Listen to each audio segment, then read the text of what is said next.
Në aksionin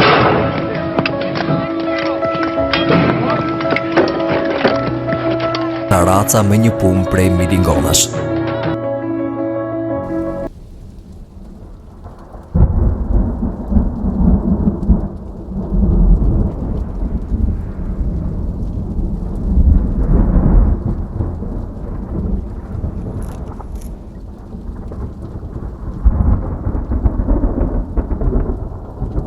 The torment that continually resulted in death.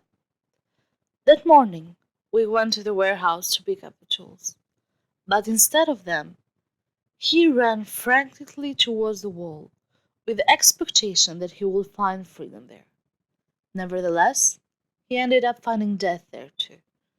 Perhaps he made up his mind a long time ago, just worn down by living his whole life under communism. He had made the choice to either end his life or escape to freedom. Perhaps he was responsible for this on his own, but none of his co-workers had any idea what the unfortunate man was up to. Perhaps he would have prevented him from taking this move, which ultimately led to his own demise, had he known what was to follow. He was just a regular villager. He was small and had the same height as his deceased body, who had been such a good-natured person. He was also roughly the same age as his friend, and he had grey hair. He didn't talk much or at all, and he was only seldom spotted getting into mischief. He was not someone which caused much trouble. He would put his whole heart into his job so that he wouldn't get into trouble, and when he finally got back after all his labor, he would simply crawl over that corner and sit there. He would not utter a single word, and it was just that individual who was to blame for that rebellion. What took place to him was just as horrific as if he had committed suicide. Although we did not see the other persons passing, we did witness the others being tortured. When the guards brought him his companion in front of the commander, the terrible guards rushed to beat him with the ferocity of a beast, beating him on the face so hard that he was completely demolished. When the guards took him in front of the commander, he was completely devastated and beaten up. This poor innocent guy, whose hands were placed under cuffs and who crawled down to save his face, and after he had been beaten to death, the commissioner instructed the soldier to remove him and dumped him into the limestone pits that were nearby. The guards hoisted the unfortunate peasant and brought him to the hall.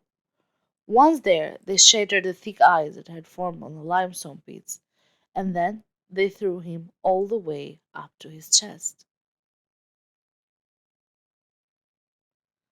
The guards, filled with rage, shifted the attention to us and yelled instruction at us while cursing everyone else, while the rest of us went about our day as if nothing had occurred and proceeded to our respective places. Our body stayed in the cold pit hole. On that particular day, our normal shift of 8 hours was extended to a total of 12. Before coming back inside at 4 in the afternoon, we had been working outside from 6 in the morning until dusk. I will never forget the day when we ate lunch and supper at the same time, using the same spoon to eat both meals, with the same thin soup for lunch and a little amount of tea for the evening. We were exhausted, cold, and desperate.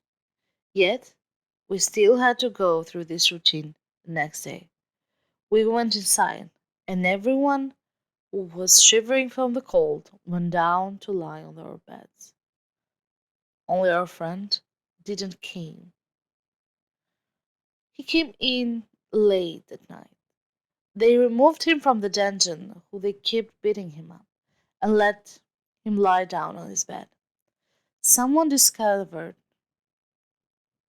a half glass of tea nearby and gave it to him to drink.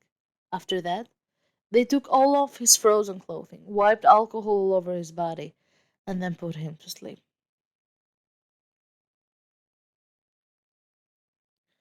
The foundations of that jail, and many more, were soaked with the blood of our companions.